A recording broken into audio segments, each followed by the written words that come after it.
Сәлеметсіздер ме, құрметті тыңдармандар? Гүлжайна Арманның әкесінің жаназасында үйленген жігіт атты әңгімесін тыңдай отырыңыздар. Әдетте, қарбалас тірліктен қолы босамайтын ата-анасы жанында қалып, бар назар өзіне ауғанда бала көңіл шаттанады ғой. Шіркін. Көптен бері Әсем мен Мадияр өз ұлы Мақсатқа көңіл бөлмей кетіп еді. Ертелі кеш жұмыс басты бұл жас жұп күн қараңғыда үйіне оралады. Ұлын 5 жасында сүндетке жатқызып, бүкіл ағайын, туған туыстың басын қосып, Құдайы тамақ берді. Жұмыс басты болғандықтан көбіне жиын тойдан қалып қоятын Әсемге есеппен сыйласатын мына заманда ешбір абысыны қол ұшын созбады. Күн ыстық, шыжып тұрған кез.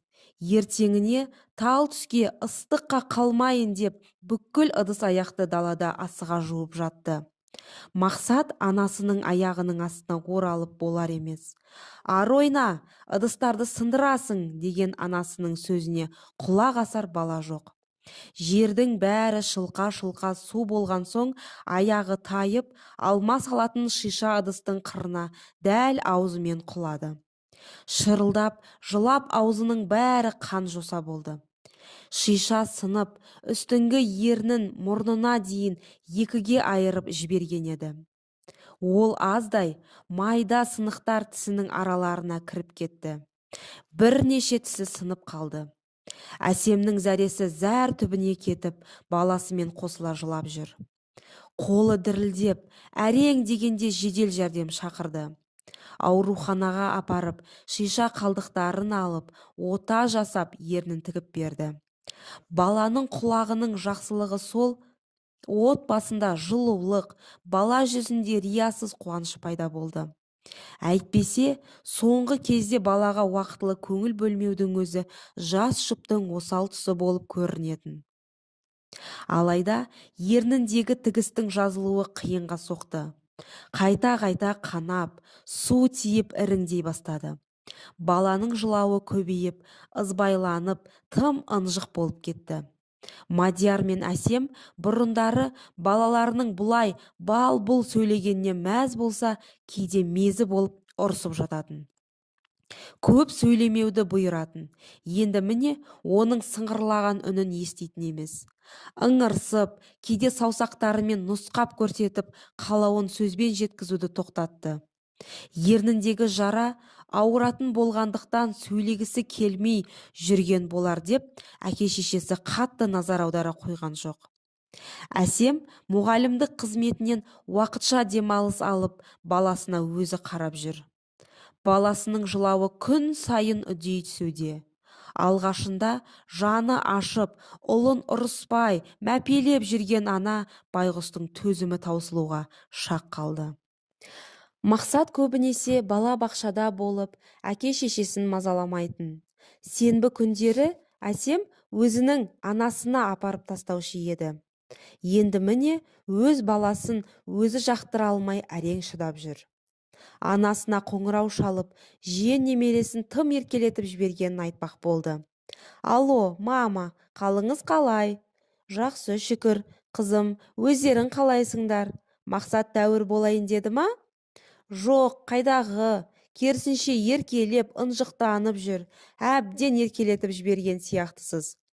Ерке болсын, бұзық болсын, мейлі, ең бастысы аман болса болғаны. Қандай бәледен аман қалды емес пе? Телефонды берші, сөйлесейін. Мақсат әжесіне бірдеңелерді айтқысы келгенмен сөйлей алмай ыңылдап қойды. Ақыр соңы ызасы келген балақай бар даусымен жылап жіберді. Оған не болғанын анасы еш түсіне алар емес. Біршама уақыттан соң Әсемнің анасы қайта хабарласты. Қызым, мен алаңдай бастадым. Мақсат сөйлегісі келіп бірдеңелерді айтты. Бірақ сөздері түсініксіз. Ол бұлай еркелеген емес. Өзімен өзі ойнап жүретін бала еді. Сөздері нық, анық болатын. Қызым, бұл еркелік емес. Өткен жолы құлағанда зақым келген жоқ па? Мен де соны уайымдап жүрмін. Жаныма маза берер емес. Оны тезірек дәрігерге көрсет. Иә, Мадияр да солай айтып жатыр. Ертең тексертуге алып барамын. Мадияр жұмыста болғандықтан Әсем баласын жетектеп ауруханаға барды. Расымен де баланың сөйлеуіне байланысты ақау бары расталды. Оған қоса үстіңгі ерінде екі жаққа бөлініп, ортасы арық секілді болып қалғандықтан сөздері дұрыс шықпайтынын айтты. Міне, сол күннен бастап Әсем өз-өзін жеп қоя жаздап жүр. Ана байғұс баласының бұл көрген азабына өзін кінәлі сезініп, жастан көзі құрғайтын емес. Күн сайын ұйқыдағы ұлынан кешірім сұрап, көзіне жас алып қалады. Қайтсем де емдетем деп, бармаған жері баспаған тауы қалмады. Емші, дәрігер бәріне апарды. Бәрінің айтатыны бір, баланың ерніне қайта ота жасау керек. Алайда Әсем өз еліміздің дәрігерлеріне сенімсіздік танытып, бұл қадамға баруға қорқып жүрді. Мадияр екеуі ойлана келе Ташкент қаласына барып, Мақсатқа ота жасатпақ болды. Мадияр әйелі мен жарын жалғыз жібергісі келмей, өзі де бірге бармақ болған. Жаным, сен де жұмыстан қалсаң қалай күн көреміз? Баланың еміне ақшаны қайдан табамыз? Сен еш алаңдамай жұмысыңды жасай бер, мен өзім алып бара берейін. Жат елге қалай жалғыз жіберем? Сен уайымдама, бәрі жақсы болады. Алысқа кетпеймін ғой. Шымкент пен Ташкенттің арасы бірер сағаттық жер емес пе? Жарайды. Әсем кезек көбеймей жатып, ерте бару үшін шекараға дейін таксимен бір күн бұрын сөйлесіп қойды. Түнгі сағат 4-тер шамасында жолға шықпақ болды. Сондағы ойы таңертең ерте барып, дәрігерге ұлын ертерек көрсету болатын. Түн қараңғыда ұйқыдағы ұлын көтеріп жолға шығып кетті. Шымкент, Жетісай, үлкен жолда көліктері апатқа ұшырады. Үлкен жүк көлігі келіп, дәл Әсем отырған жақтан жеңіл көлікті соқты. Өкініштісі, Әсем апат орын алған жерден көз жұмды. Кіп-кішкентай баласын өз денесімен қорғап қалған байғұс әйел ерлікпен жан тапсырды, десек те болады. Осылай боларын білгендей, Мадиярға сен бармай-ақ қой, деп шырылдап жүргенін қарасаңызшы. Періштедей балақай анасының өлі денесін өз көзімен көріп, тіптен шошып қалды. Әсемнің денесін Шымкентке морг алып кетті. Ал Мақсат болса, шырылдап, жылаған күйі полиция бөлімшесіне жеткізілді. Әкесі келгенге дейін қара терге түсіп, тоқтаусыз жылай берді. Әкесін көрген кезде тіптен жылауы күшейе түсті. Әкесі мен ұлы екеуі бірі анасын, бірі сүйікті жарын жоқтап, еңірене жылап алды. Әсемнің денесін Мадияр ауылдағы әке-шешесінің үйіне апарып, сол жерде жаназа намазы оқылып, мәңгілік сапарға шығарып салды. Жол апатына кінәлі жүк көлігінің жүргізушісі бас бостандығынан айырылды. Анасының қазасынан соң Мақсат бұрынғысынан бетер ынжық, кесір болып, ешкімге көнбейтін мінез пайда болды. Мадияр баласын әке-шешесіне тастап, өзі қалаға жұмысқа оралды. Мадияр да мектепке математика пәнінен сабақ береді. Анасы қаза болып, әкесі тастап кеткен балақай өзін ешкімге қажеті жоқ адамдай сезініп, бір бұрышта тығылып жылап отыратын. Мадиярдың ағасы Азамат қара шаңырақта әке-шешесінің қолында тұрады. 5 баласы бар үлкен отбасы. Жеңгесі Дариға өте тамаша жан. Мақсатты өз балдарынан артық жақсы көріп, өзіне жақын тартқысы келсе де, оған көнетін ол жоқ. Сен менің анам емессің, сен менің анама ұқсамайсың, деп маңына жолатпайды. 6 жасқа толып, оң мен солды ажырата бастаған бала, өзін әкесі алып кеткенін қалап, сенбі күні келген әкесіне түрлі шағымын айта бастады. Анасы көбінесе той-томалақта жүргендіктен көбіне жеңгесі бас көз болып қалушы еді. Апам мені ұрды, бұзық болғаным үшін мені қараңғы бөлмеге қамап қойды деп осы секілді өтіріктерді айтып әкесіне шағымданды. Бұл сөздерді түсіндіре алмай, сақауланып, қиналып, жылаған баласын құшағына қысып, үнсіз көз жасын ешкімге көрсетпеуге тырысты. Онсыз да қайғыдан қабырғасы қайысып, өлердей сенген жеңгесінен мұндайды күтпеген Мадияр ешкімді тыңдамай, жеңгесіне өте ауыр сөздер айтып, жүрегіне жара салды. Ұлын жетектеп, бұл үйге қайта келместей есігін тарс жауып кетті де қалды. Қыркүйек айы келіп жетті. Мақсат даярлық сыныбына бара бастады.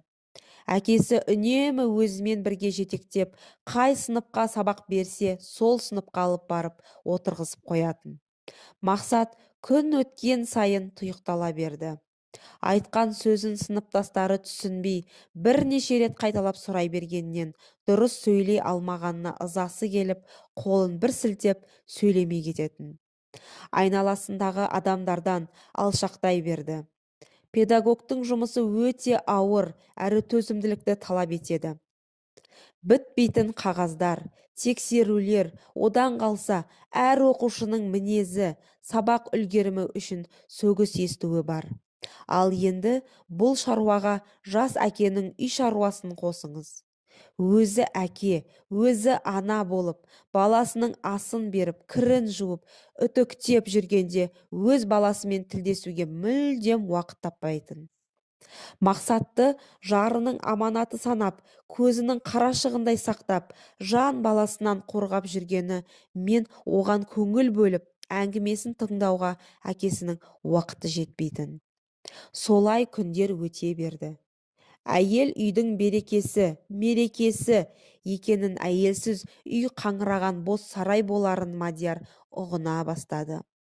Әйелімен қол ұстасып жүрген отбасыға сүйсіне, әйеліне қас қабағына түйіп жүретін жігіттерге өз ақылын айта жүретін.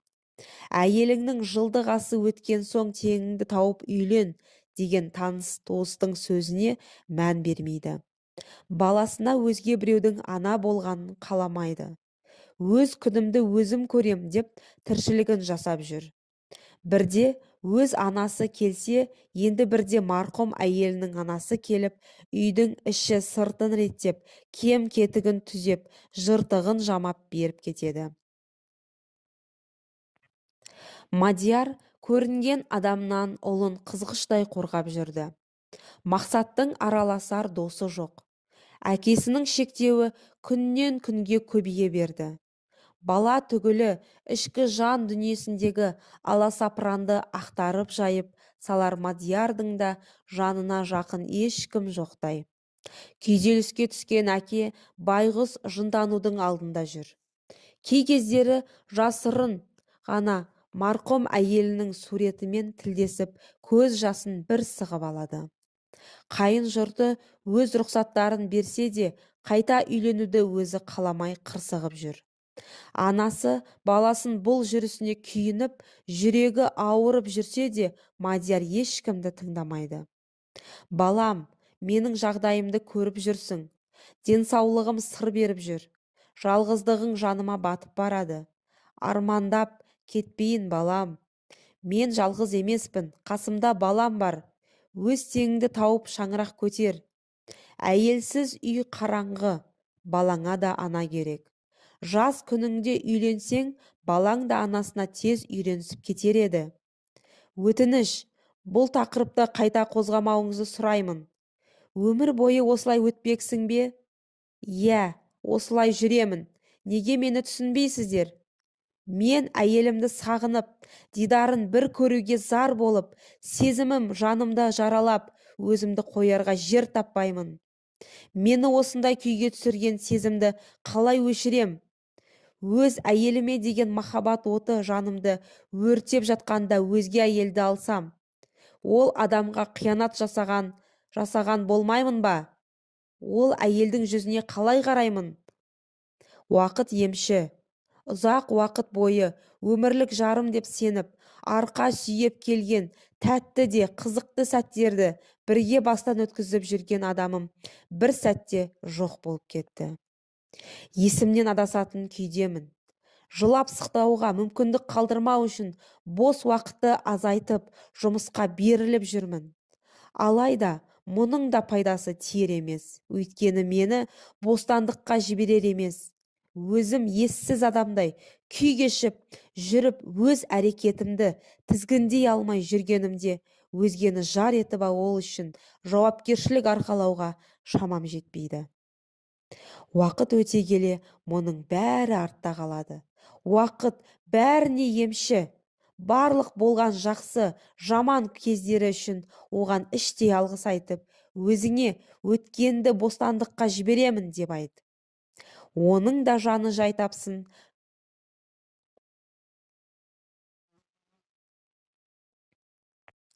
Ұмытсаңшы оны. Ұмыт. Алда әлі сан мың торап жол барысында бақытыңды жолықтырарсың әлі. Күлімдеп оянар таңдар келер, бұлттанған түндер де өтер. Ұмыт, жаныңды босқа қинама. Ұмыт деймісіз, ұмыта алсам осындай жағдайға душар болар ма ем?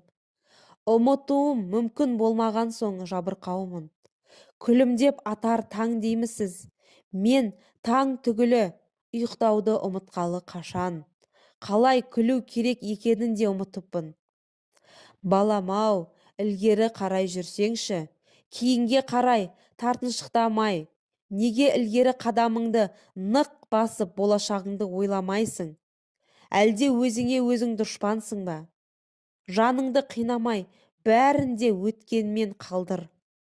Ең болмаса сыр ақтарып, жаныңды жегідей жеген бұл азаптан арылсаңшы. Осыншама солардай не болды өзі? Өлгеннің артынан өлмек жоқ, ұлым. Құрбыға да, досқа да аян, жан жарам. Маған аянышты көзқарас танытатын болды. Содан соң айтпауға бел будым. Мен махаббат дертіне шалдықтым. Емім де, емшім де тек сол ғана. Одан өзге ешкім көмектесе де алмайды. Солдым, мен солып барам. Қайтейін, қолымнан ештеңе келер емес. Мына әлем әсемсіз, керексіз болып қалды. Мүмкін уақытысы келер, бәрі реттелер, бірақ қазір емес. Өтінем, жанымды жараламай осымен тоқтатайық. Мадиярды үгіттеу анасының қолынан келмеді. Амалсыз көз жанары жасқа толып, ұлы үшін дұға етуден басқа еш шарасы жоқ ана байғұс өз жөніне кете барды. Солай күн өте берді. Қабағын түйіп, ешкімге пейілін бермей, жабырқап жүріп, өмір мерекесінде бар қызықтан құр қалған Мадияр жаңа туылған сәбидей айналасына таңырқап жүр. Тек марқұм әйелінің жанында болмағаны болмаса, бұрынғы өміріне оралған Мадиярдың өзгелермен қарым-қатынасы реттеліп келеді. Ұлының шынайы өмірге қайта оралғанын байқаған анасы балаша қуанып жүр. Көптен күткен сәті де осы емес пе? Бір емес, екі емес, бақандай 11 жыл күн өтті. Өткен осы жылдар бойы бар дұғасы ұлымның өз теңін тауып, бақытты болғанын көрмейінше жанымды ала көрмеші деп Тәңіріне жалбарынып келді. Баласы үшін шырылдаған ананың тілеуі қабыл болды. Мадияр баласына жақсы ана бола алатын әйел табылып жатса, үйленуге келісім беретінін айтты. Мадияр жеңгесінен кешірім сұрап арадағы суықтық басылғалы біраз болды. Жеңгесі қуана жар іздеуге кірісіп, жеңгетайлықты бастап жіберді. Алайда оның көрсеткен қыздардың бірін жас десе, бірін ұнатпай жүрді. Әріптестері де таныс тамырларын да айтып көрсетпек әлек. Бұл кезде Мадияр мектеп директорының орынбасары болып тағайындалған болатын. Табысы жақсы, үй жай, көлігі бар, 4 құбыласы түгел жігітке жар табылуын табылдау. Алайда 40-қа келген ер азаматқа 20 жасар қыз тұрмысқа шықпасы айдан анық емес пе? Тұрмысқа шығып, бір қызымен ажырасып келген, әрі өзі секілді жасы 40-қа таяп ақыл тоқтатқан әйел маңдайына жазылған екен. Қыз бала ұлға қарағанда ерте есетінің тағы бір дәлелі. Жазираның жасы 40-қа таяғанмен ерте тұрмыс құрған болса керек. Қызы Сандуғаш 17 жасқа келіп қалған бойжеткен болатын. Мадияр еш қарсылықсыз Жазираны қызымен бірге қабылдады. Ұлым әпкелі болатын болды деп мәз болып жүрді. Жазираның өзін салмақты ұстауы, байыппен сөйлеуі ұнаған болатын. Іштей ұлына жақсы ана болатынын сезгендей болды. Екеуі жап-жақсы жұп болып жүрді. Сандуғаш та әкесінен еш тартынбай жүрді. Сандуғаш күнде өгей інісін жетектеп, саябаққа апарып, қыдыртып, ойнап, күліп қайтатын. Әпкесімен тез тіл табысып кетті. Мадиярдың жүрегі жай тапқандай болды. Көңілі көншіп, еш алаңсыз жұмысын жасап жүрді. Жұмыс бабымен анда-мұнда барып келіп жүреді. Ұлынан еш қашан анам ұрды, ұрысты, немесе Сандуғаш әпкем жаман, мені ұрады деген секілді шағымдарды естіген емес. Ұлына жақсы қарап жүргеніне қуанып, Жазира мен Сандуғашқа түрлі сыйлық сыйлап, ақша беріп отыратын. 2 жылдай уақыт өтті. Осы 2 жыл ішінде бірде-бір рет ұрыс-керіс болған жоқ. Тату-тәтті болып, бақытқа толы күндер өтті. Сандуғаш 19 жасқа толғанда өзінің туған жері Қызылорда қаласынан Жазираның таныстары ұлдарына қызды айттырып келетін болды. Небәрі 2 жылда өз қызындай жақсы көріп, бауыр басып, мәпелеп жүрген қызын Мадияр ұзатқалы жүр. Әйелі қаза болғалы алғаш рет шаңырағында қуаныш, той болғалы жатыр. Мадияр бар ынтасымен тойға дайындық жасап жүр. Ағайын туғандары да Мадиярдың қуанышына ортақтасып, ат салысып әлек. Ең қымбат тойханада дүркіретіп қызын ұзатты. Қызының артынан дүниесінің бәрін түгел алып берді. Қызылордаға қыздың артынан бүкіл жасауын алып барады. Тойға алыс жақыннан бүкіл ағайын, дос жарандары келді. Көптен көрмеген достарын көріп, көңілі жадырап жүрген Мадиярдың 2 езуі 2 құлағында. Жазираның әке-шешесі дүниеден өткен. Тек бір ағасы Қызылордада тұрады. Бір сіңілісі Шымкентте тұрады. Алғаш кездескенде жанында сол сіңілісі мен қызы Сандуғаш қана болған еді. Осы 2 жылда төркінім деп тек сіңілісімен ғана араласып жүрген Жазира аяқ асты ағасының үйіне Қызылордаға барғысы келетінін айтты. Әрі қызын сағынып жүргендіктен оны да көріп қайтқысы келгенін айтып, көз жасын бір сығып алды. Қолына біраз ақша ұстатып, автовокзалға апарып тастайды. Оның аман есен жеткенін білу үшін қоңырау соғып еді, телефоны сөндірулі болды. Біраз уақыттан соң қайта хабарласып еді, сол күйі өшік тұрды. Қуаты таусылған болар деп өзінің хабарласқанын күтіп жүр. Телефоны шырылдаса, елең ете қалады. Қоңырау өзі күткен адамнан емес екенін көріп, көңілі жабырқап қалады. Түні бойы қаншама рет хабарласқаны белгісіз. Шыдай алмай Сандуғашқа телефон соқты. Оның да телефоны сөндірулі. Балдызына қоңырау шалды. Ешбірінің де телефонына қоңырау бармайды. 2 жыл ішінде балдызының үйіне бармақ түгілі оның мекен жайын да білмейтін Мадияр екінші әйелін қайдан табарын білмей абдырап жүр. Екеуінің арасына түскен әйелден де еш хабар жоқ. Әріптесінің, әпкесінің, қайын сіңілісінің бірдеңесі әйтеуір. Шешуі жоқ жұмбақ секілді. Сол кеткеннен Жазира қайта оралмады. Не қоңырау шалып амандығын айтпады. Телефонына несие төлейтін уақыты таяп қалғанын ескертіп хабарлама келді. Міне, осы сәтте ғана ол өзінің алданғанын түсінді.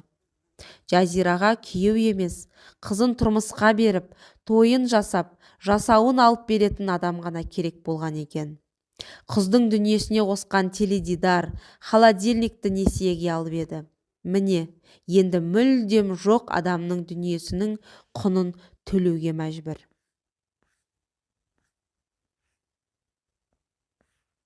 Ұлына жөнсіз ұрса беретін әдет шығарды. Өгей ана мен әпкенің опасыздығын түсінбейтіндей Мақсат жас бала емес. Жасы 13-ке толып есейіп қалған. Бала жүректе әйел адамға деген сенімсіздік, жек көру сезімдені пайда болды. Қыз атауынан бойын алшақ ұстап жүрді. Ал Мадияр бұл оқиғадан соң мүлдем үйлену туралы ойына да алмайтын болды. Мақсат тым тұйықталып кеткен. Жан адамға жақ ашпайды. Бұл соққыға Мадиярдың анасының жүрегі төтеп бере алмады.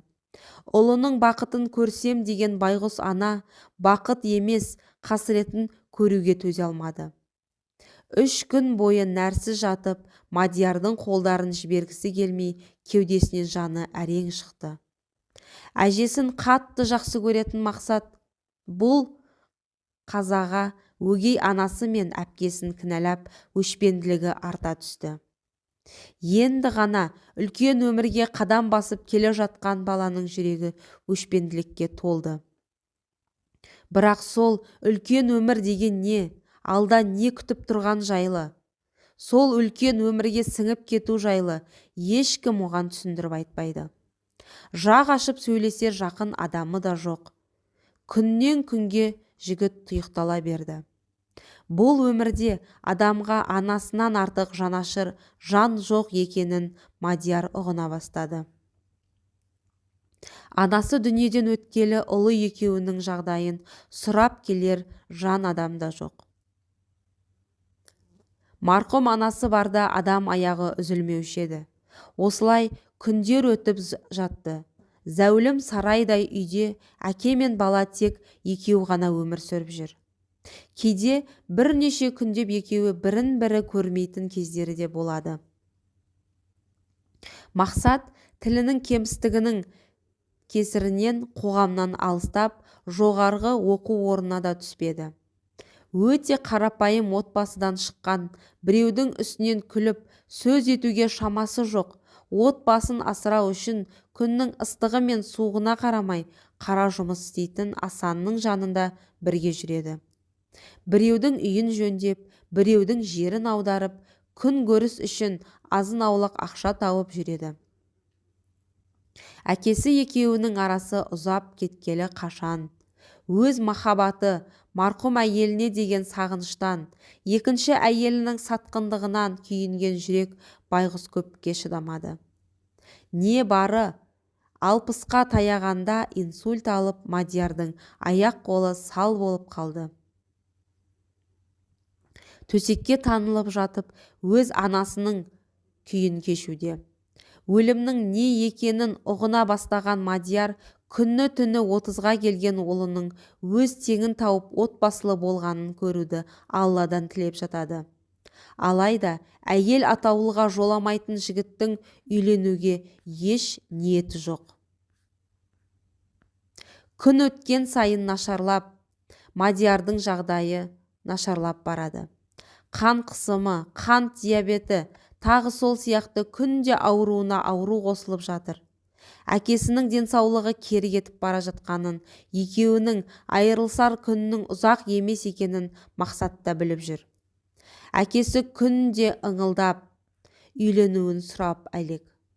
Оған құлақ асар бала жоқ. Сөздері түсініксіз, оқымаған, жұмысы жоқ жігітке ешбір қыз тұрмысқа шықпайды деп ойлап жүр. Мадиярдың бауырлары күнде келіп хабар алып тұрады. Дәм тұзы таусылып, тілі сөзге келмей жатқанын аңғарып, бүкіл туған туысы жиналады. Алайда кірпік қақпай, көзі бақырайып жатқанына бірнеше күн өтті. Тіпті бір жұтым су да ішкен жоқ. Көздерінен ыстық жас ағып, тек кеудедегі жүрек соғып тұр. 3 күн дәл осылай күйде жатты. Кеудеден жаны шығар емес. Имам, молда келіп, дем салып оқып жатты. Ешбірінің көмегі тимеді. Ақыр соңы ашуға булыққан ауыл имамы Мақсатты ұрыса жөнелді. Әкеңе неге жаның ашымайды ма? Өткен жолы ескертіп едім ғой саған. Әкең сенің үйленгеніңді көрмей кете алмай жатыр. Кеудесінен жаны шығар емес. Әкем осылай жатқанда мен қалай үйленемін? Қара, әкеңе қарасаңшы, оның қалай қиналып жатқанын көрмейсің бе? Ол сені қимай тұр. Жаны кеудесінен шықпай азапталып жатыр. Бүгін міне 4-ші күн бір ұрыптам суды да жұтпағанына. Маған не дей бересіздер? Кімге үйленем мен? Маған тиетін қыз бар дейсіз бе? Мына жігіттің осында қаншама жеңгесі, әпкесі жүр. Сонда осы күнге дейін біреуіңіздің мына жігітке жандарыңыз ашымағаны ма? 2 жасты табыстыру үлкен сауап екенін білмейсіздер ме? Имамның сөздерінен Мақсаттың туыстарының ұяттан беттері қызарды. Қайным, бір үйге бір әйел керегі сөзсіз белгілі. Әкеңді қинамай үйленгенің абзал. Қыз болса үйленемін. Жігіт көніп тұрғанымен жеңгелері араға түсіп, қыз іздеуге кіріскісі келмеді. Жұмысы жоқ, өзі мылқау жігіт деп айтуға ыңғайсыздана керекті. Мақсаттың жақын досына айналып кеткен Асанның келіншегі Мадина өзі секілді жоқшылықта да, тоқшылықта да үнемі қолдап, бәріне төзе алатын Нағима есімді арумен кездестірді. Нағима да 30-ға таяп отырып қалған қыз болатын. Бір кездескеннен екеуі бірін-бірін ұғынып, бірден үйленуге шешім қабылдады. Мейрамханада кездескен жастар бірден өлім аузында жатқан Мадиярға қарай жол тартты. Есіктен сұлу әйелді ертіп кірген ұлын көрген Мадиярдың жүзіне күлкі үйірілді де, терең күрсініп, кеудесінен жаны шықты. Бұл сәтті сөзбен бейнелеп жеткізу мүмкін емес секілді. Әкесінің денесі ақ кебінге оралса, келіншегінің басына ақ орамал жабылды. Түсінігі мол, иманды қыз Нағима дереу тірлікке кірісіп кетті. Әкесінің қазасына қайғырған жігіт өзінің үйленіп жатқанын да сезбеді. Мына әлемде жападан жалғыз қалғандай күй кешіп жүрді. Жаназа намазы оқылып, Мадиярдың денесі жер қойнауына тапсырылған соң, имам 2 жастың мұсылманша некесін қиып берді. Нағима түсінігі мол, көрегенді жан екеніне келген жұрт тәнті болып жүрді.